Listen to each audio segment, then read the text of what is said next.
Bon. Coucou, toi!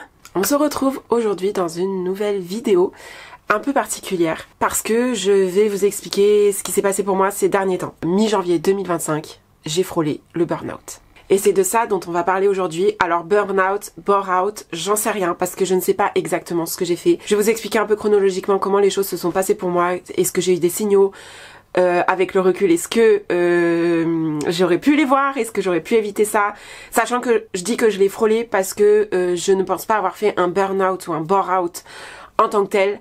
Mais j'ai clairement eu un très gros signal d'alerte où j'ai dit ok, là il faut que les choses elles changent parce que sinon je vais droit au burn-out et c'est pas le but, hein, on va éviter. Donc c'est pour ça aussi que je voulais vous faire cette vidéo aujourd'hui pour sensibiliser sur ce sujet là et vous aider à, si vous êtes dans la même situation que moi, à vous ouvrir les yeux peut-être sur des éventuels signaux que vous pourriez avoir pour vous éviter d'aller jusqu'au burn-out, parce que bien malheureusement, très souvent, on va direct au burn-out et on se rend pas compte avant, alors qu'on pourrait tellement éviter plein de choses, améliorer les choses bien plus tôt pour éviter d'en arriver à un burn-out et à l'extrême finalement. Donc c'est pour ça que j'avais très envie de vous faire cette vidéo aujourd'hui, juste pour vous expliquer avec le recul ce qui m'a mené à cette phase-là et quels ont été les signaux, comment les éviter et comment faire pour aller mieux, en fait, tout simplement.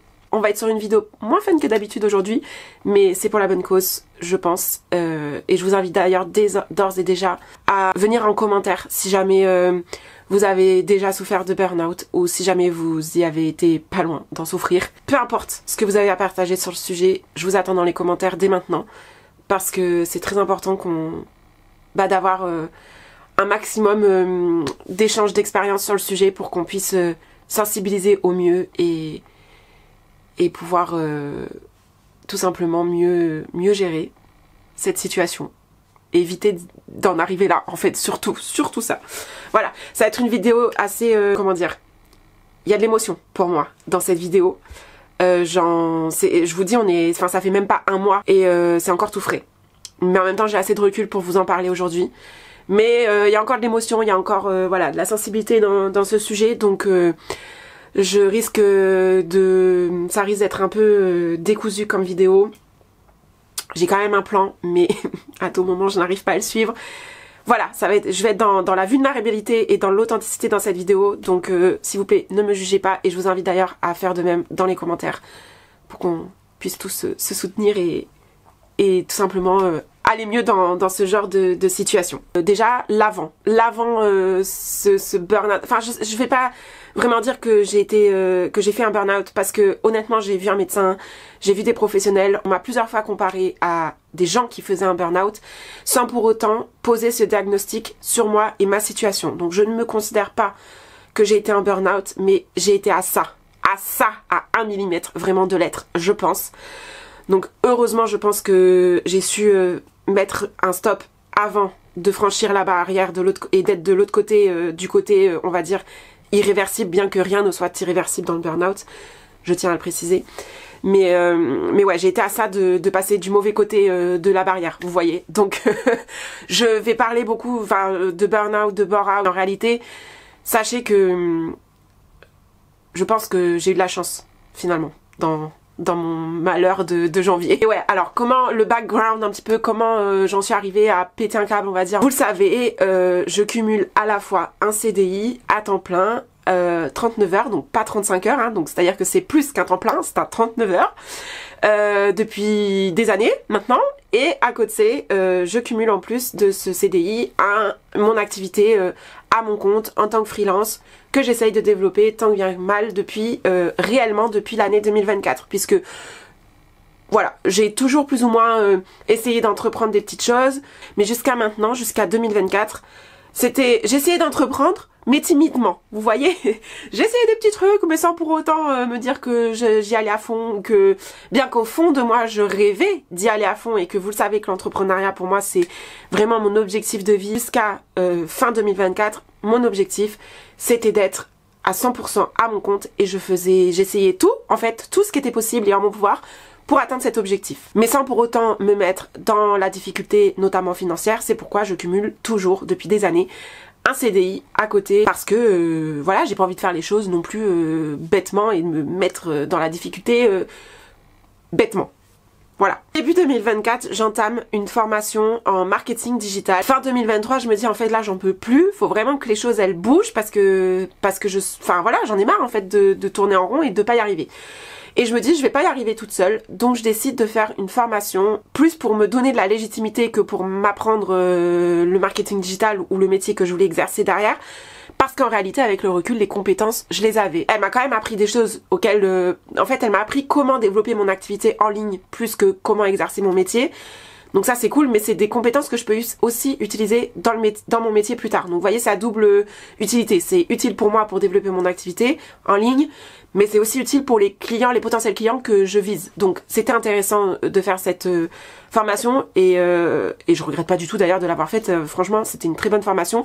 D'autant plus que c'était une formation accompagnée d'un coaching. Donc j'avais des séances de coaching toutes les 2 semaines qui me permettaient d'être face à un professionnel de mon métier qui connaît le marché, qui connaît comment fonctionne le métier et qui du coup pouvait vraiment me guider et m'aider dans tout ça. Donc c'était vraiment très chouette. Et du coup j'ai fait cette formation dans l'optique de me lancer en tant que community manager à mon compte. Parce que vous le savez, je pense que ce n'est pas un secret, je suis sur les réseaux sociaux, Instagram, YouTube surtout. J'adore les réseaux sociaux, j'adore créer du contenu et je me suis dit bah pourquoi pas, vu que j'adore faire ça, que c'est ma passion, essayer d'en vivre en le faisant pour d'autres personnes, d'autres marques. Et ça porte un nom, c'est un métier, ça s'appelle Community Manager. Voilà. Mon objectif 2024, c'était vraiment ça, lancer mon activité en tant que Community Manager. Ce que j'ai fait en mai 2024, je me lance officiellement en tant que Community Manager. Je crée mon compte Instagram, je commence à démarcher, et ça prend, je sens que ça prend, qu'il y a en tout cas des gens intéressés, mais pour autant, il ne se passe rien. Alors je vais être très transparente avec vous dans cette vidéo, je vais vous montrer les dessous de l'entrepreneuriat en fait, et parce que j'en ai pas marre, parce que je pense pas avoir été trop victime de ça, c'est-à-dire que j'ai toujours été consciente que l'entrepreneuriat c'était difficile, mais c'est vrai que sur les réseaux sociaux on montre énormément que le positif en fait de l'entrepreneuriat, on survend un peu l'entrepreneuriat, le fait de lancer son business en mode ah c'est trop beau, tout est rose, la liberté, nanana nanana. Oui, mais pas que. Et ça a un certain prix, en fait, cette liberté et cette réussite. Bah, elle se fait pas du jour au lendemain comme on peut vous le faire croire parfois sur les réseaux sociaux. 2, ça a parfois un certain coût, c'est-à-dire que ça a un coût de l'instabilité, ça a le coût de l'insécurité financière, ça a le coût de beaucoup d'heures de travail, ça a le coût de beaucoup d'obstacles, de difficultés, de moments difficiles. Certes, ça a aussi beaucoup de moments très joyeux et très cool, mais c'est comme pour tout dans la vie, il n'y a pas une situation où tout est rose, en fait. Il y a toujours des avantages et des inconvénients à toute situation.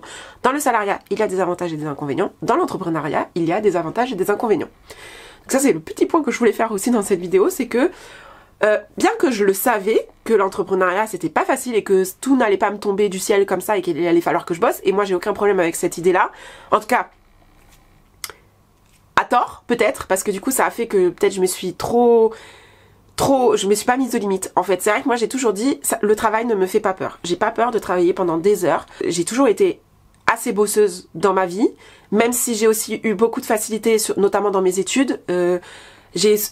Pour autant, malgré mes facilités, j'ai toujours été aussi une grande bosseuse. Donc le travail ne me fait pas peur, j'aime travailler, surtout quand c'est pour quelque chose qui me plaît et qui est ma passion. Donc ça me faisait pas peur, le fait qu'on me dise mais tu vas voir, l'entrepreneuriat ça va être des heures et des heures de travail, voilà. Mais en même temps, je pense que je me suis un peu enfermée dans ce truc de pour réussir, il faut que je bosse non-stop et faut souffrir. Ce qui fait que, bon, ça c'est un premier point où je pense déjà j'avais pas une bonne vision de l'entrepreneuriat dans le sens où j'avais une dualité en fait. J'avais d'un côté ce truc où je voyais les gens grave réussir sur les réseaux sociaux, que tout était facile, que j'avais l'impression que pour eux tout était facile, même si je savais que c'était pas la réalité parce que je suis consciente qu'on survend l'entrepreneuriat sur les réseaux sociaux, mais il y a en même temps quand même des faits que je voyais, en tout cas sur les réseaux sociaux, où je me disais mais cette personne-là, elle a l'air d'y arriver direct, quoi. Enfin, moi, j'ai l'impression que je galère depuis plus longtemps qu'elle a commencé après moi et qu'elle réussit mieux. Ce qui est sûrement le cas des fois, d'ailleurs. Hein. Et de l'autre côté, j'avais ce truc de me dire, mais pour y arriver, je sais que je dois souffrir, que je dois travailler dur, que c'est pas facile et que il faut que je m'en donne les moyens. Et m'en donner les moyens, ça voulait dire que ça allait être forcément difficile. J'avais vraiment cette notion de je vais pas pouvoir y arriver si je souffre pas. Ouais. En le disant là, en le verbalisant, c'est complètement fou. Et donc je vous disais que j'ai lancé mon activité de community manager. Je vois que le concept de mon compte et de comment je veux faire du community management plaît. J'ai même quelques demandes à ce moment-là. Sauf que je freine. En fait, je freine des cas de fer toute seule. Comme une idiote. Hein. Vraiment, je me suis auto-sabotée toute seule. C'est-à-dire qu'il y a des gens qui étaient intéressés par mes services, qui m'ont dit mais quels sont tes prix? Moi, je veux travailler avec toi. Et moi, j'étais là. J'ai paniqué, en fait, parce que je m'attendais pas à un tel engouement et je m'attendais tellement à galérer, en fait, à trouver mes premiers clients, que j'ai dit oulala, limite, ça va trop vite pour moi. Et en fait, je me sens pas prête. En fait, je me sens pas légitime de faire payer les gens pour mes services parce que, je l'ai jamais fait. Et en fait, je sais pas si ça va marcher. Si ce que je vais proposer va marcher pour eux. Et j'avais très peur, en fait, de faire un mauvais travail. Vraiment, il y a vraiment cette notion derrière tout ça. Je me mettais énormément la pression. Je voulais que tout soit parfait et je voulais pas proposer mes services s'ils n'étaient pas parfaits. Et quand j'ai vu que les gens étaient intéressés par moi, en fait, j'ai eu peur qu'on me dise oui. J'ai clairement eu peur du oui de mes clients ou de mes prospects et de pas être à la hauteur de leurs demandes. Si les personnes qui m'ont contacté à ce moment-là voient cette vidéo, j'en suis désolée et en même temps c'est comme ça. Peut-être que vous allez comprendre ce qui s'est passé derrière ou pas, hein, mais en fait je me suis trouvé des excuses. Du coup j'ai mis un frein à ces demandes. À ce moment-là, j'accompagnais déjà quand même une personne. Je faisais du gratuit, enfin je faisais un échange de services avec cette personne-là. Et c'est vrai que déjà, un seul accompagnement à côté de mon CDI, ça me prenait beaucoup de temps. Parce que moi, quand je fais les choses, j'aime pas les faire à moitié. Donc je les fais à fond. Et c'est vrai que peut-être trop à fond des fois. Et que du coup, je me suis retrouvée avec cette personne-là que j'accompagnais déjà juste avant de lancer mon activité officiellement. Et ces autres demandes, ça m'a fait peur. Je me suis dit, mais en fait, je vais pas, je me sens pas légitime, et deux, je vais pas avoir le temps d'assurer tous ces gens-là. Alors qu'en réalité, je pense que j'aurais pu au moins prendre une autre personne, surtout que j'étais sur la fin de l'accompagnement avec cette autre personne. Donc ça pouvait très bien se chevaucher. Mais j'ai eu peur et j'ai clairement mis un frein. C'était surtout des demandes de coaching d'ailleurs que j'avais à ce moment-là. Je l'ai proposé parce que c'est ce qui se fait quand j'ai étudié un peu le marché de ce qui se faisait et tout ça. Dans le community management, tous les community managers, ou presque, que j'ai vus, que j'ai étudié, proposent du coaching one-one. Donc vraiment un coaching, c'est pas de la gestion en tant que telle des réseaux sociaux, c'est vraiment comme une formation, on va dire. Un accompagnement pour guider les gens, pour les aider à développer leur compte, mais c'est les personnes qui font le travail, on va dire. Moi, je me suis dit, faut que je le propose aussi, puisque tout le monde le propose. Sauf qu'en réalité, c'était le format que je proposais dans lequel j'étais le moins à l'aise. Et c'est pour autant celui qu'on m'a le plus demandé. On m'a contacté que pour ce format-là. Donc il y avait aussi cette dissonance en moi de me dire, ah bah mince, on me contacte que pour ce format-là, alors que c'était celui dans lequel, quelque part, j'avais le moins envie de faire. C'est pas que j'aimais pas le faire, mais c'était pas celui dans lequel j'étais plus à l'aise, donc forcément par voie de conséquence, j'avais moins envie de le faire. Ça, c'était juste avant l'été, je me souviens. Donc l'été, je prends le temps quand même de réfléchir, de vraiment reposer les choses. Je réfléchis beaucoup sur ça, sur comment j'ai vraiment envie de faire les choses. Et donc septembre, je me dis bon bah allez, j'y retourne à fond et c'est bon, j'arrête d'avoir peur en fait, parce que j'ai bien vu que j'avais clairement des blocages en fait. Je me mettais des blocages, des freins toute seule, et que c'était dans ma tête que j'avais envie, mais que j'avais en même temps ces freins qui venaient me bloquer et que j'arrivais pas à surmonter. Donc septembre 2024, je me dis allez c'est bon, là c'est la rentrée, on reprend à fond, on oublie les peurs, on oublie les blocages, on y va, et si c'est pas parfait, c'est pas grave en fait. J'essaie vraiment de me dire ça. Et là se passe le fait que il faut que je reparte de zéro, parce que j'ai plus de demandes, forcément, je les ai rejetées. Donc entre guillemets, j'avais des opportunités, je suis passée à côté, maintenant il faut que je les recrée, ces opportunités. Donc je commence à reprendre le démarchage, à prospecter à fond, tout ça, sauf que ça ne donne aucun résultat, et en plus de ça, je n'aime pas faire ça. Fin d'année 2024, tout s'enchaîne. Déjà, c'est une période assez chargée pour moi au travail. J'ai pas mal de choses à côté aussi dans ma vie perso. J'avais du mal à caser des temps quand même déjà pour mon activité. Donc J'essaye fin 2024 de vraiment être ultra organisée parce que je me disais, en fait, je manque juste d'organisation. J'ai pas moins de temps que d'autres personnes qui sont dans la même situation que moi et qui y arrivent très bien. Donc je me dis, il faut juste que je m'organise mieux. Et là, je commence à faire une technique qui, certes, m'a énormément aidée. D'ailleurs, que je vous conseille de faire si vous êtes à votre compte et que, comme moi, vous avez du mal à trouver du temps pour réellement développer votre activité. C'est, vous prenez une semaine type, votre agenda, sur une semaine, du lundi au dimanche, et vous mettez tout ce qu'il y a dans cette semaine. J'avais redonné un élan de motivation de faire ça parce que je m'étais dit, mais en fait, je me dis tout le temps, j'ai pas le temps, alors qu'en réalité, je l'ai, le temps. C'est juste que je suis pas organisée. Et le fait d'avoir bien cadré tout ça m'a énormément aidé à mieux gérer les choses. Sur le moment, en tout cas. Mais ça faisait quand même des semaines très chargées. Il y a vraiment deux types de personnes, je pense. Il y a les personnes qui, avoir du vide dans leur planning, ça les angoisse, clairement, qui ont besoin tout le temps d'avoir des choses de prévues, d'être dans le jus, dans l'action, dans le mouvement. Et il y a des gens comme moi, qui vont avoir besoin, au contraire, ou les plannings trop chargés, qui n'ont pas de vide, ça va les angoisser. Clairement, moi, j'en suis dans cette catégorie-là où j'ai besoin de savoir que dans ma semaine, j'ai des temps où je vais rien faire, où je vais avoir du temps de réflexion, du temps pour me poser, pour laisser de la place, en fait. Et dès que je vois que j'ai pas ça, ça m'angoisse. Et là, clairement, on était dans l'inverse de ce que moi j'avais besoin. Et je me rends compte avec le recul maintenant, c'est qu'en fait, j'ai créé un planning, et je l'ai voulu ce planning, hein, je veux dire, c'est moi toute seule qui m'y suis mise dedans, hein, à l'inverse de mon fonctionnement. Et je pense que c'est là où ça a commencé à partir en vrille. Donc ça, c'était en octobre-novembre. Je vous en avais d'ailleurs fait une vidéo, je crois, hein, sur ça, où je vous en parlais, que j'avais mis ça en place et que j'étais contente parce que je trouvais que c'était une super astuce et j'en suis toujours contente.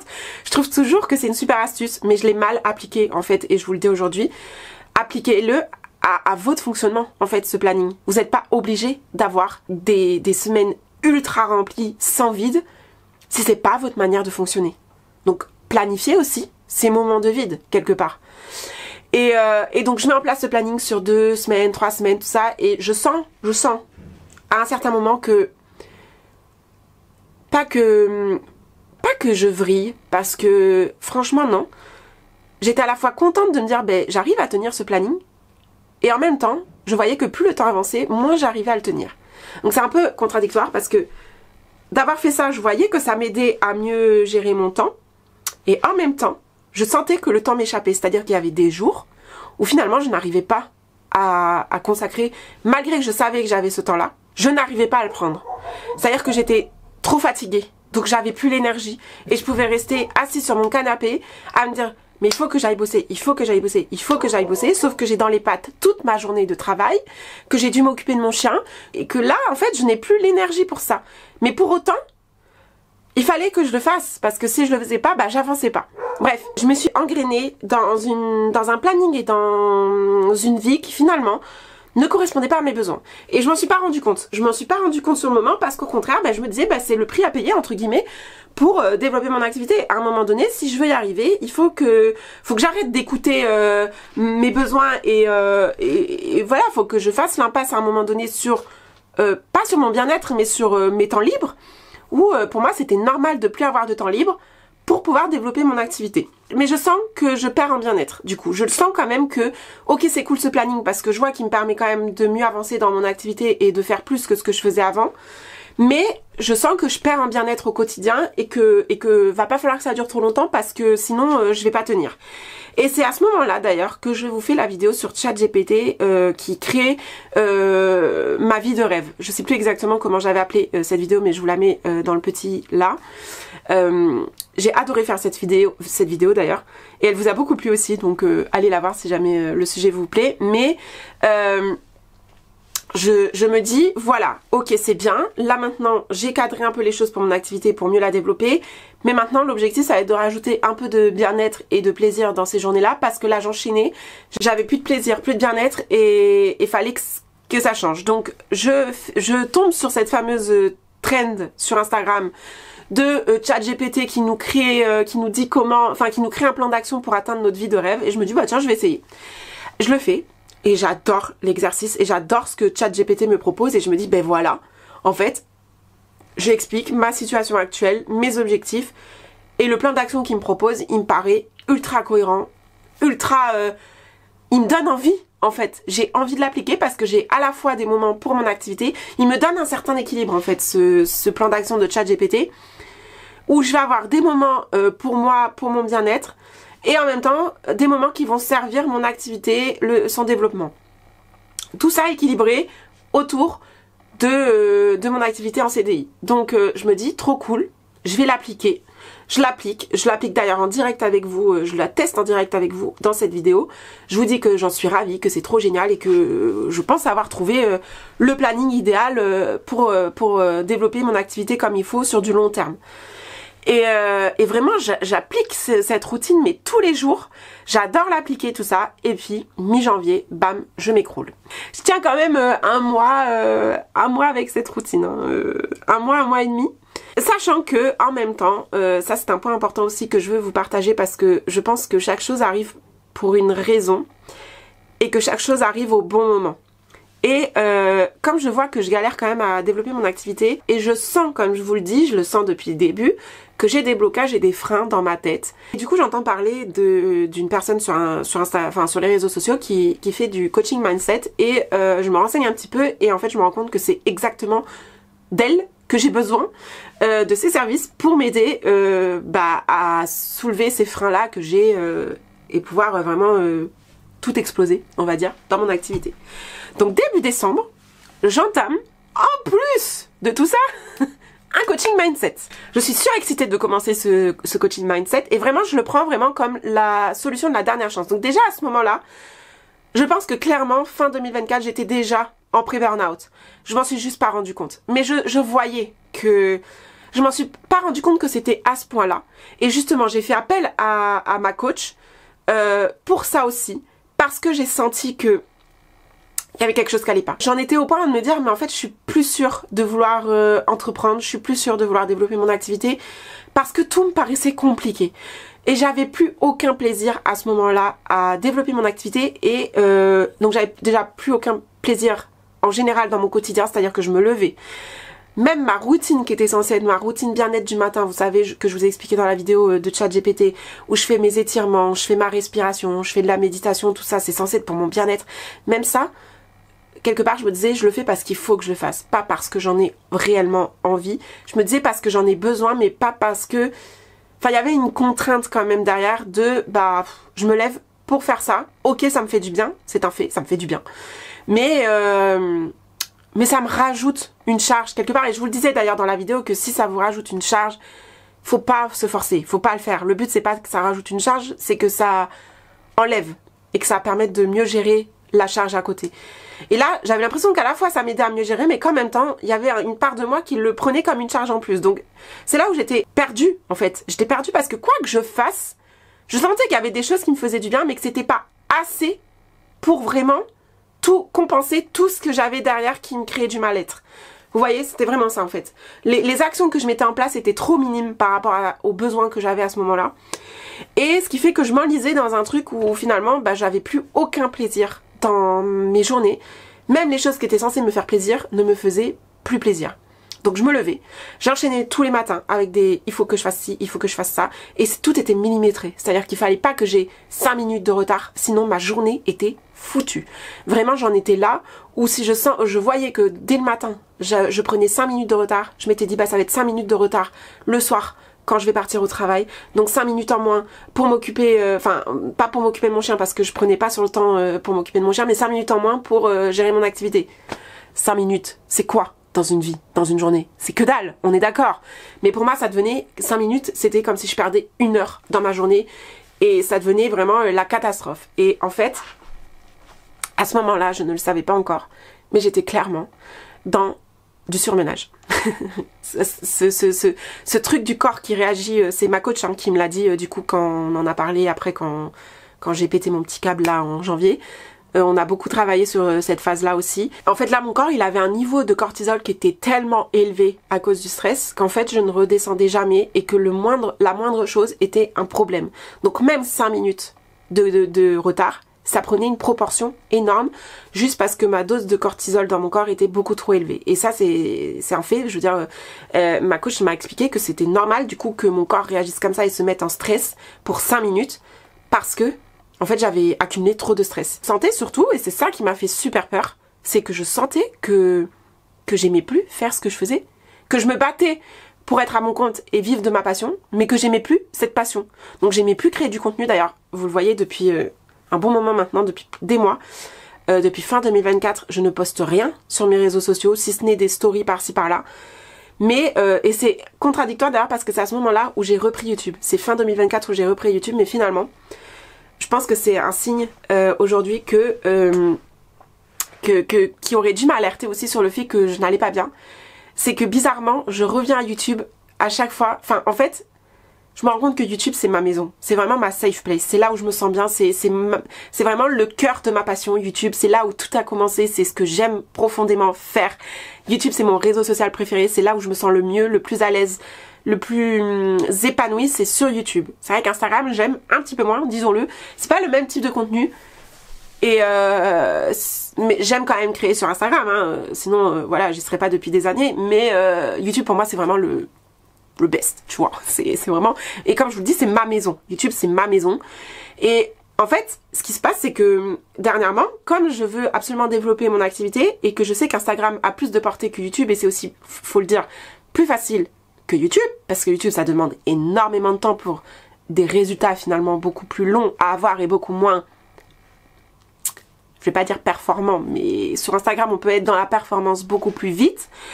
Du coup je m'étais concentrée sur Instagram. Mais du coup, j'en ai laissé tomber YouTube, qui est quand même ma passion de base, YouTube. Donc, je me suis éloignée petit à petit de ma maison. Et ça, depuis plusieurs années maintenant, hein, parce que voilà. Mais surtout en 2024, je n'ai quasiment pas posté sur YouTube. Je me suis éloignée petit à petit de ma maison. Et ce qui est étonnant, c'est au moment où j'étais au plus mal, donc fin 2024, j'ai senti ce besoin, mais vraiment, de revenir à ma maison. Et ça aurait dû être un signal d'alerte pour moi, de me dire... J'ai besoin de reprendre YouTube, c'est que peut-être derrière ça cache quelque chose, c'est que peut-être vraiment ça va pas si bien que j'essaye de me le faire croire. Ça m'a fait peur parce que je me suis dit en fait là je sens que je suis à un point où en fait j'ai plus envie. J'ai plus envie d'entreprendre, j'ai plus envie de développer mon activité parce que il y a plus de sens, c'est vraiment le mot. Il y avait plus de sens dans mes journées. Je me levais pour accomplir des tâches, je ne savais plus pourquoi je les accomplissais, j'avais plus de plaisir à les accomplir, mais je me tuais à la tâche pour les accomplir. Je me souviens lui dire en fait là c'est un peu ma dernière chance parce que là je lui ai dit pour la première fois de ma vie je sens que j'ai envie d'abandonner et ça me rendait mais folle de me dire que j'étais sur le point d'abandonner ma passion en fait, ma vie de rêve parce que j'en avais quand même envie de cette vie, mais à quel prix en fait, à quel prix? Et j'avais pas envie que ce soit au détriment de mon bien-être, de ma santé et en fait j'avais cette dualité de me dire mais j'ai envie de cette vie là mais je n'y arrive pas. Et je vois que les autres y arrivent, moi j'y arrive pas. Donc je suis là en fait, bah qu'est-ce qu'on fait? Enfin qu'est-ce qu'on fait? Je vais pas aller jusqu'à me mettre mal dans ma santé pour y arriver. Parce que finalement je vais pas en profiter de cette vie si je suis pas en santé. Donc j'entame ce coaching avec ma coach et qui est une vraie bouffée d'air frais toutes les semaines. Parce que j'ai un rendez-vous toutes les semaines avec elle, je suis encore actuellement dans ce coaching. Et vraiment elle m'apporte... une bouffée d'air frais, ouais, vraiment. Une autre vision, parce que c'est le but en fait, hein, c'est un coaching mindset, donc le but c'est de me faire, de me retourner le cerveau, mais dans le bon sens du terme, c'est-à-dire que là je voyais que du négatif dans ma vie, je n'arrivais plus à voir le positif, je n'arrivais plus à voir d'issue, et elle est venue petit à petit modifier tout ça, modifier ma vision des choses, et je voyais bien que du coup les choses bougeaient. Je sentais qu'il y avait des choses qui se passaient en moi, dans ma tête, et que ça venait débloquer petit à petit des paliers, et que ça me ramenait du bien-être, vous voyez. Mais pour autant, ça m'a pas empêché d'exploser mi-janvier, parce que, ok, les choses elles commençaient à bouger avec mon coaching et tout, mais je pense qu'en fait, il était déjà trop tard quand j'ai fait appel à ma coach. Je pense que j'avais déjà franchi une certaine ligne qui était un peu trop loin, et où j'avais ce point de non-retour où il fallait que j'explose pour aller mieux, en fait. Donc ça, voilà, c'est tout le background, on va dire, avant que j'explose. Donc ça a été assez long, mais parce que c'était la plus grosse partie, en fait, du sujet. C'est tout se passe en amont, en fait. Donc, je sentais, hein, en plus, maintenant, avec le recul, j'avais des signaux, même physiques, c'est-à-dire que je me sentais pas spécialement plus fatiguée que ça, honnêtement. Bien que aujourd'hui, avec le recul, comment je me sens aujourd'hui, c'est-à-dire qu'aujourd'hui, je me sens vraiment beaucoup moins fatiguée. Depuis que je fais le coaching d'ailleurs avec ma coach, je lui ai dit dès la première séance, le lendemain, mais je pété le feu, mais comme j'ai rarement pété le feu. Et je lui ai dit d'ailleurs, je lui ai dit waouh, c'est incroyable. Enfin là, on a fait à peine une séance que je sens déjà que mon énergie elle change. Et c'est vrai que depuis que je fais le coaching, j'ai pas mal d'énergie quand même. Bon, j'ai des moments, j'ai eu des phases beaucoup plus où j'étais beaucoup plus fatiguée, notamment quand j'ai fait mon pré-burnout, on va dire. Mais voilà, ouais, si je peux parler des signaux, il y avait quand même de la fatigue un petit peu, mais peut-être pas au point que certaines personnes peuvent avoir. J'avais bien évidemment de gros problèmes digestifs. Bon ça, j'en ai toujours eu, hein. C'est lié au stress. Mais là c'était plus. C'est-à-dire que j'avais des crampes au ventre. J'avais tout le temps, ouais, j'avais tous les jours le ventre gonflé.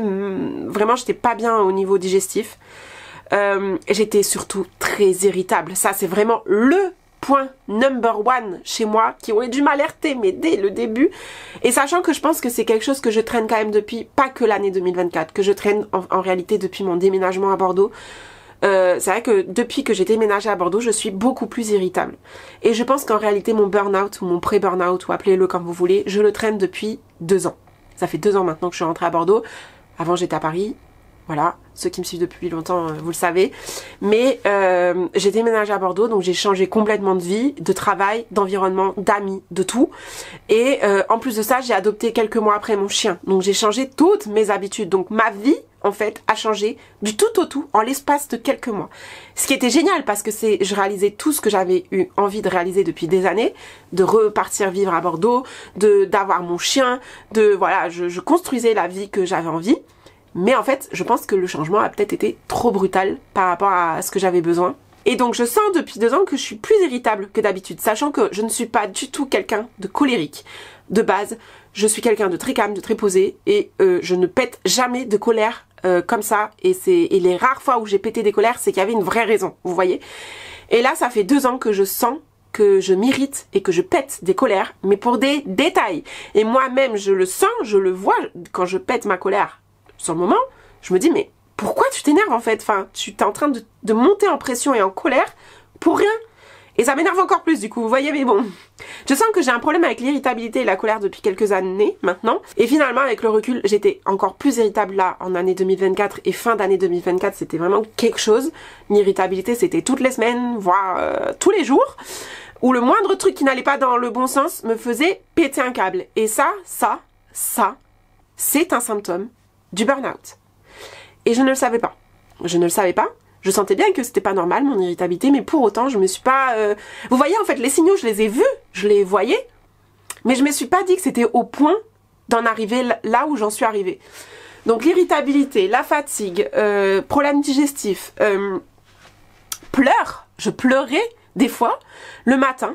Dans ma voiture en allant au travail, je pleurais alors qu'il n'y avait aucune raison que je pleure. C'est-à-dire que j'avais pas des choses qui allaient me stresser au travail à ce moment-là. J'étais pas surchargée de travail. D'ailleurs, c'est un sujet, je parle de burn-out, mais aussi de bore-out. Parce que, en réalité, je sais pas si j'ai fait un burn-out, un bore-out ou ce que vous voulez, ou les deux, j'en sais rien, parce que j'ai cette dualité, encore une fois. C'était vraiment ça dernièrement, c'est que j'avais des dualités, des contradictions, des incohérences en fait dans mon quotidien. C'est que j'avais à la fois mon CDI où je m'ennuyais, et je m'ennuie toujours, voilà, c'est un fait.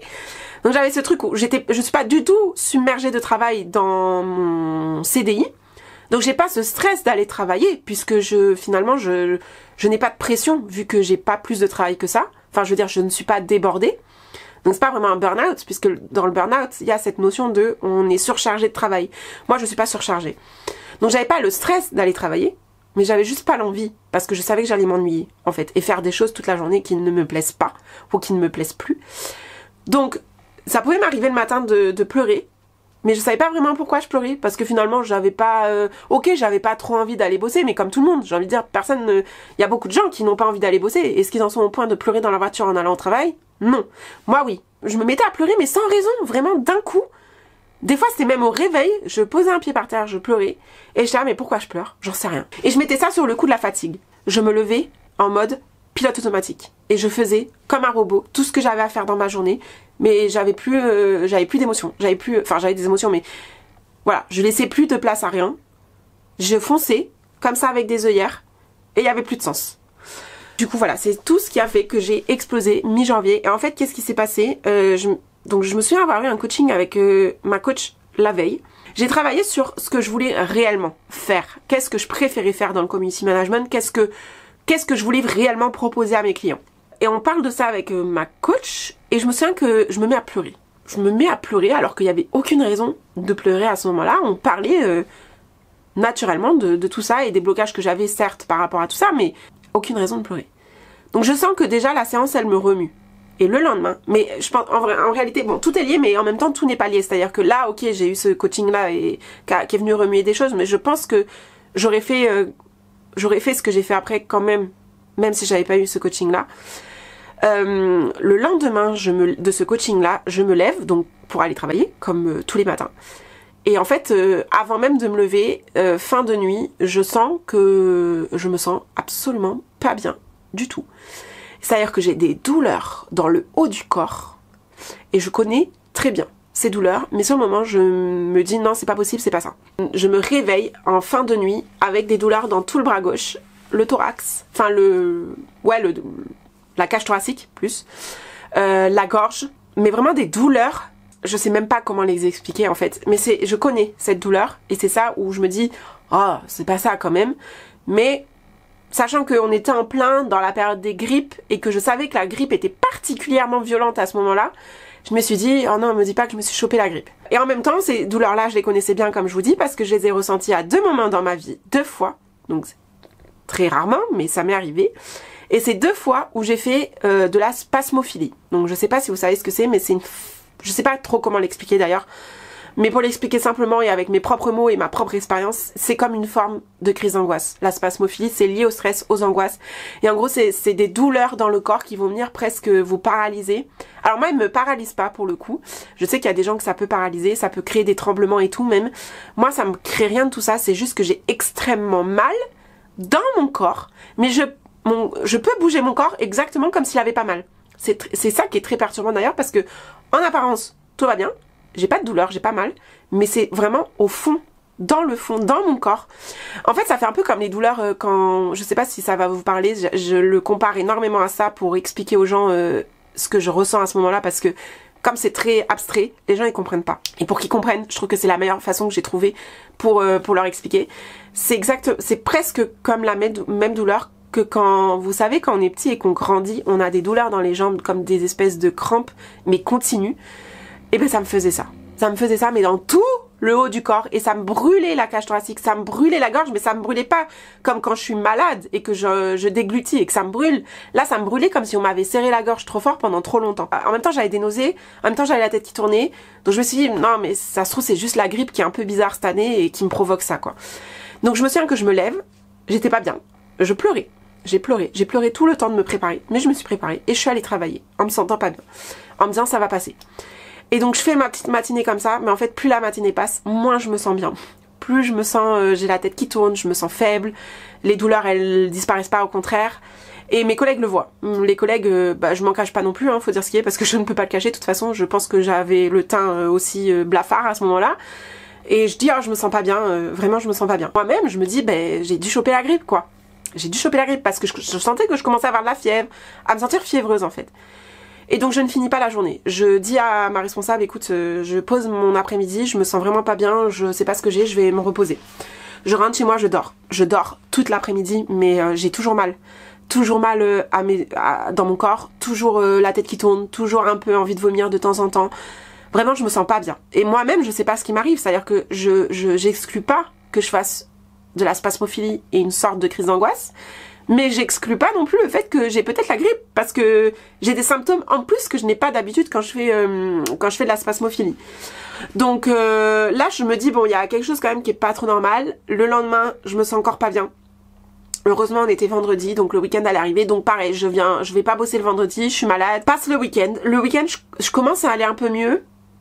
Mais c'est pas encore la grande forme, vous voyez, mais je me dis bon ça y est, je suis en train de me rétablir, en fait j'ai peut-être juste eu la grippe et ou un petit coup de froid quoi. Donc je me dis bon ça va mieux et tout, je fais mon week-end normal et dimanche soir, je recommence à pas me sentir bien. Je recommence à avoir mal dans le bras gauche, dans mon corps et tout, alors que j'avais plus mal le week-end. Enfin tout le reste du week-end, j'avais pas eu mal. Et sachant que j'étais censée partir en déplacement la semaine d'après. Donc le lundi, j'étais censée prendre le train pour partir une semaine en déplacement.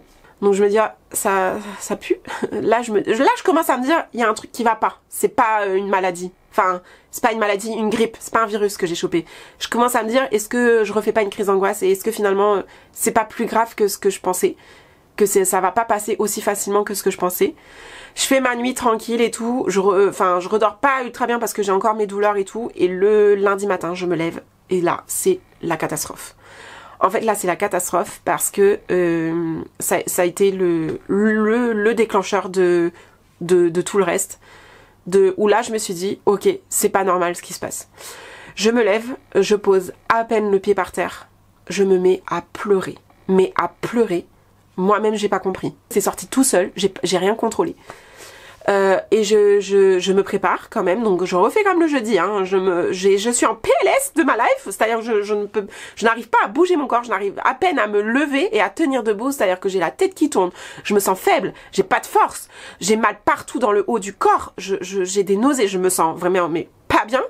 Je me lève quand même, je ne sais pas avec quelle force, et je me prépare, je ne sais pas avec quelle force, c'est-à-dire que je vais promener mon chien, je me prépare, je m'habille, je me douche, je fais tout ce qu'il faut faire comme il faut, en pleurant, du début jusqu'à la fin, et en n'ayant pas de force, je ne sais pas comment. Je ne sais pas comment je l'ai fait, mais je l'ai fait.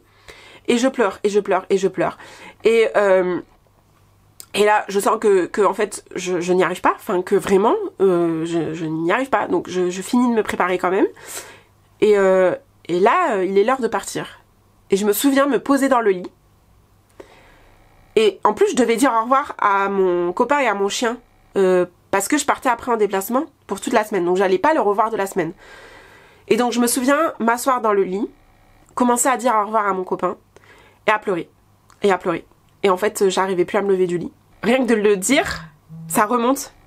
Donc j'ai évité de pleurer dans cette vidéo parce que c'est pas le but. Mais ouais, je pleure. Je pleure et je lui dis au revoir comme si jamais j'allais le revoir. En fait, je dis au revoir à mon copain comme si j'allais jamais le revoir. C'était vraiment la sensation que j'avais dans ma tête, que j'allais jamais le revoir, comme si on se quittait pour de bon quoi. Donc je pleure, je pleure, je pleure. Pareil, je dis au revoir à mon chien. Je lui dis au revoir comme si jamais j'allais le revoir. Donc je pleure et j'arrive limite pas à le lâcher quoi. Je lui fais des câlins et tout, je suis là mais j'arrive pas quoi. Et au final, je trouve quand même la force de sortir de chez moi, d'aller jusque dans ma voiture. Et en fait, dans ma voiture, j'explose, mais comme encore pire. Et là, je me dis, mais en fait, c'est pas possible. Je peux pas aller bosser comme ça. Non seulement je peux pas aller bosser comme ça parce que mes collègues vont me prendre pour une folle. Ils vont me voir arriver en pleurs, en PLS. Ils vont se dire, mais qu'est-ce qu'elle a celle-là? Et donc, je me sentais pas d'arriver comme ça. Et en plus de ça, je me suis dit, je peux pas prendre le train pour partir à mon déplacement. Parce que je vais servir à rien, je vais rester enfermée dans ma chambre d'hôtel toute la semaine parce que je vais me sentir mal. Parce que physiquement, je n'y arrivais pas. En fait, sachant que je montais à Paris pour faire un truc quand même assez physique. Donc si j'avais pas la force dans mon corps, j'allais pas être d'une grande utilité, vous voyez. Donc en fait, là j'ai dit, c'est pas normal ce qui m'arrive. Je surréagis à la situation.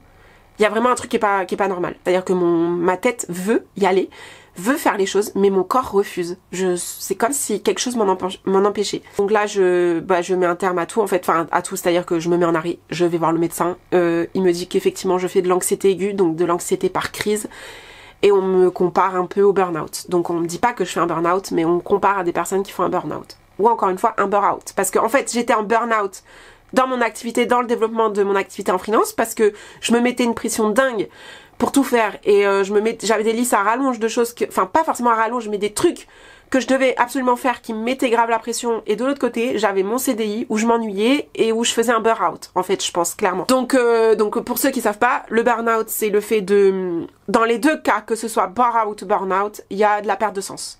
Perte de sens dans ce qu'on fait, on sait plus pourquoi on fait les choses. Et burn-out, on va être plus dans la surcharge de travail, et le burn-out, à l'inverse, c'est dans l'ennui, dans la pas assez de charge de travail. En gros, pour le résumer très fortement, hein. Bien sûr que c'est plus subtil que ça. Et donc le médecin m'arrête pour 2 semaines, et au bout de 2 semaines, ça allait mieux parce que j'ai eu ma coach. Et c'est là où je dis que les choses arrivent pour une bonne raison et au bon moment. C'est que merci, Dieu merci que j'ai eu ma coach à ce moment-là, parce que je ne sais pas si j'aurais réussi à gérer cette situation toute seule sans elle, parce qu'elle m'a aidé à remonter la pente direct en fait. Et d'ailleurs c'est quelque chose que je vous conseille, si j'avais pas eu ma coach, je serais allée voir une psy. Je suis désolée, la luminosité elle change, je vois que c'est un peu sombre, mais c'est parce qu'il fait pas beau dehors et que il y a des nuages. Voilà. Donc peu importe que ce soit psy, hypnothérapeute, sophrologue, coach, peu importe, vous voyez qui vous voulez, mais quelqu'un pour vous aider en fait, parce que moi je le sais, je m'en suis aussi bien remise grâce à ma coach. Donc si jamais vous dites que vous pourrez gérer toute seule, non. Faites-vous aider, même si c'est que pour 2 semaines. Mais voilà, du coup je fais mon arrêt de 2 semaines, je prends du temps pour moi, mais comme jamais, c'est-à-dire que je me retrouve à ne rien faire, c'est-à-dire que j'ai même pas l'interdiction, mais presque, de bosser, que ce soit pour mon CDI ou que ce soit pour mon activité, parce que moi au début je me suis dit, je vais avoir 2 semaines d'arrêt, je vais en profiter à fond pour, certes, me reposer, mais aussi pour avancer sur mon activité. Et en fait, non. Ma coach m'a dit clairement, tu ne fais que des choses qui te font plaisir. Donc si ça te fait plaisir de bosser et que c'est pas en te mettant la pression et tout, ok. Mais si t'as pas envie, tu le fais pas. Et en réalité, la première semaine d'arrêt, j'ai pas eu envie, donc j'ai rien fait. Mais vraiment, quand je vous dis que j'ai rien fait, c'est que je suis restée assise sur mon canapé toute la journée, à regarder des vidéos YouTube, des séries et à profiter, quoi. Et ça m'a fait un bien fou. Et la deuxième semaine, c'est là où en fait on se rend compte que de faire de l'espace et de prendre le temps de se poser, de se reposer, ça engendre, ça libère des choses et ça libère de l'espace, surtout pour d'autres choses. C'est qu'à partir de la deuxième semaine, j'ai commencé à avoir envie de faire plein de choses. J'ai commencé à avoir envie de reprendre mon activité, mais en douceur, sans me prendre la tête, juste avancer petit pas par petit pas. J'ai eu envie de créer, mais de créer, c'est-à-dire que j'ai eu envie de faire de la poterie, j'ai eu envie de faire du dessin. J'ai pas fait tout ça, je vous le dis, je l'ai pas fait, mais j'ai eu l'envie. Et je l'ai pas fait, pourquoi? Parce que ça impliquait d'aller acheter du matériel et que j'avais pas envie de sortir de chez moi, donc finalement je suis restée chez moi tranquille à faire autre chose. J'ai lu, j'ai beaucoup lu aussi, mais j'ai fait que des choses qui m'ont fait plaisir. Et c'est là où je me suis dit, mais en fait, de faire que des choses qui m'ont fait plaisir, ça m'a ouvert l'esprit, la créativité, ça m'a redonné goût aux choses en fait. Et je me suis dit, c'est là où je me suis rendu compte que j'étais trop dans un quotidien qui ne me convenait pas, en fait, où j'avais pas d'espace, alors que ce dont j'ai le plus besoin pour exercer mon activité et pour être bien, c'est de l'espace. Donc en fait, j'ai enlevé le truc principal, le plus indispensable au développement de mon activité et à la manière dont en tout cas j'ai envie de la développer et j'ai besoin de la développer. Je dis pas que c'est le cas pour tout le monde et que c'est la manière de fonctionner de tout le monde. Encore une fois, je vous le dis, il y en a pour qui avoir un planning bien chargé, ça les rassure. Alors que moi, ça m'angoisse. Moi, j'ai besoin au contraire de lenteur, de douceur, de pouvoir aller en profondeur dans les choses, de pouvoir prendre le temps de faire les choses comme il faut. Si je sens que j'ai pas le temps, je me dis je fais mal les choses parce que j'ai pas le temps d'aller en profondeur. Donc c'est pas... En fait, j'ai créé une activité et un planning par rapport à ce qu'on voyait sur les réseaux sociaux parce que je voyais que les gens, ils étaient à fond, à 100 à l'heure, à machin, un truc, à faire 30 000 trucs. Et je me suis dit, c'est comme ça que ça marche en fait. C'est ça qu'il faut faire pour que ça marche. Mais sans prendre en compte qu'en fait, non, c'est pas la réalité. C'est ce qu'on montre sur les réseaux sociaux. En fait, j'ai été matrixée par les réseaux sociaux. Je me suis dit, il n'y a qu'une seule façon de faire parce que c'est celle-là qu'on montre uniquement sur les réseaux sociaux. Alors qu'en réalité, non. Il y a d'autres façons de faire. Il faut juste... En fait, il n'y a pas de bonne ou de mauvaise façon de faire. Il faut juste adapter la façon de faire à ton fonctionnement, à ce qui te convient. Ça veut pas dire qu'il faut se laisser aller. Ça veut pas dire qu'il faut attendre d'être motivé pour faire les choses. Ça veut pas dire qu'il faut pas avoir de la discipline et pas se foutre un coup de pied au cul de temps en temps. Je suis pas en train de vous dire ça. Je suis juste en train de vous dire qu'il faut vous écouter. Et moi, depuis le début, pourquoi je veux faire tout ça? Je veux faire tout ça pour avoir une vie paisible. Pour avoir du temps. Ok, vous allez me dire, mais l'entrepreneuriat, c'est pas forcément avoir du temps. Oui, mais j'ai envie de... En fait, c'est le travail que j'ai fait avec ma coach aussi, surtout ces dernières semaines, et qui a tout changé, qui a changé toute ma vision de l'entrepreneuriat. C'est quelle entrepreneuse j'ai envie d'être. Quelle entrepreneuse j'ai envie d'être. Je vous invite, si vous êtes dans la même situation que moi, à essayer de développer votre activité, à vous poser cette question. Mais sans vous mettre de barrières, sans frein, sans limite. Sans vous dire mais c'est possible ou pas possible. Non. Quelle entrepreneuse ou entrepreneur vous avez envie d'être? Et il y en a pour qui ça va être une girl boss. Être à fond, à 100 à l'heure tout le temps. Faire 30 000 trucs. Moi, c'est pas ça. Moi, en plus, le pire, c'est que je me suis basée sur ce qu'on voit sur les réseaux sociaux. Alors qu'à chaque fois, je me dis, quand je vois ces personnes-là sur les réseaux sociaux, oh, mais quelle horreur, ça me fait pas du tout envie. Et pour autant, c'est ce que j'ai fait. C'est ce que j'ai fait. Mais vous voyez la contradiction? Vous voyez ce qui a mené à ce pétage de câble, en fait? C'est que c'était totalement contradictoire à ce que je voulais. Donc c'est normal que j'y voyais plus de sens, puisque je me suis créé un planning, un rythme de vie par rapport à ce que je voyais chez les autres, mais qui n'était pas ce que j'avais profondément envie. Donc j'y voyais plus de sens. Donc en fait, tout le travail a été de redonner du sens et de me poser les vraies questions. Quelle entrepreneuse j'ai envie d'être? L'entrepreneuse que j'ai envie d'être, c'est une entrepreneuse qui a le temps de faire les choses bien pour ses clientes, quitte à ce que ça prenne un peu plus de temps, quitte à ce que mes accompagnements durent plus longtemps. Mais au moins, je sais que je peux donner le meilleur de moi-même à mes clients, aller en profondeur et donner du qualitatif plus que du quantitatif, finalement. Parce que pour moi, c'est ça le plus important, c'est d'être dans la qualité plus que la quantité. Pour tout. J'ai envie d'être une entrepreneuse avec un équilibre de vie. Alors, je fais tout ça à la base pour être dans l'équilibre. Et d'ailleurs, pourquoi je vous parlais en début d'année que j'allais beaucoup plus parler de slow life sur cette chaîne? C'est que quelque part, ça aussi, c'était un signal d'alerte. En fait, moi, je veux être une slowpreneur. Et on n'en parle pas du tout sur les réseaux sociaux. C'est-à-dire qu'on ne le montre pas. En tout cas, moi, dans les personnes que je suis, et peut-être que c'est l'erreur que j'ai faite, c'est que j'ai pas suivi les bonnes personnes, je ne le vois pas. Je vois pas que c'est possible de développer son activité dans la lenteur, dans l'efficacité pour autant, mais de manière sereine, en fait. De manière apaisée, sans se surcharger, sans être dans le 1000 à l'heure tous les jours. C'est possible de développer son activité en y allant doucement et dans le bien-être, en fait. Maintenant, je suis dans cette optique-là de développer mon activité comme moi je l'entends. Voilà, c'est aussi bête que ça. Mais en gros, voilà, si jamais je peux vous donner des conseils, déjà, si jamais vous sentez que vous êtes un peu dans la même situation que moi, avant de péter un câble, en espérant que vous n'ayez pas franchi la barrière. Sinon, franchement, faites-vous aider. Et peu importe d'ailleurs que vous soyez en plein burn-out ou en pré-burn-out ou même juste en surcharge, ou faites-vous aider. À partir du moment où vous sentez que votre bien-être est en péril, n'hésitez pas à vous faire aider, peu importe de la façon que c'est, mais faites-vous aider. Même si vous êtes consciente des choses, comme moi je l'ai été, c'est-à-dire j'étais consciente des signaux, j'étais consciente que j'étais à la limite de franchir un cap qu'il fallait pas franchir. J'avais beau le savoir, c'est pas pour autant que j'ai réussi à aller mieux. Et posez-vous les bonnes questions, c'est-à-dire revenez à votre pourquoi, en fait. Pourquoi vous faites ça? Pourquoi vous vous êtes lancé dans ce projet-là? Revenez aux bases. Et surtout, reprenez le temps. Quitte à ce que ça veuille dire mettre de côté un petit temps votre activité ou peu importe pourquoi vous vous battez. Mais moi, le fait d'avoir pris ce temps, de pas avoir bossé sur mon activité pendant 2 semaines, parce que finalement c'était ça, ça m'a permis de voir les choses autrement et de redonner de l'espace pour reprendre du recul et revenir vraiment dans les meilleures conditions. Donc prenez ce temps-là, c'est ultra important de vous forcer à ne rien faire qui ne vous fait pas plaisir. Et c'est vraiment là la clé pour moi pour aller mieux et retrouver du sens dans ce qu'on fait et reprendre la bonne direction. En fait là ce qui s'est passé pour moi, c'est que j'ai dévié de mon chemin. J'ai dévié de mon chemin sans m'en rendre compte. Et le fait que j'ai ce pétage de câble, ça m'a permis de me réaxer, me réaligner et de repartir sur le bon chemin. Je vous dis pas qu'il faut absolument passer par cette phase de pétage de plomb parce que si on peut l'éviter c'est mieux quand même parce que c'est pas très bon. Mais si vous sentez que vous déviez, réaxez-vous. Donc pause, faites pause vraiment, mais une vraie pause où vous ne faites rien de ce qui vous pèse et de ce qui vous met la pression et de ce qui ne vous fait pas plaisir. Donc vous faites que des choses qui vous font plaisir et vous allez voir que ça va se réaligner tout seul. Ça, c'est la clé. Et après, tout simplement, posez-vous les bonnes questions aussi de comment vous voulez entreprendre les choses. Comment vous imaginez votre vie. Moi, j'ai fait beaucoup aussi à ce moment-là, de manifestation, de visualisation.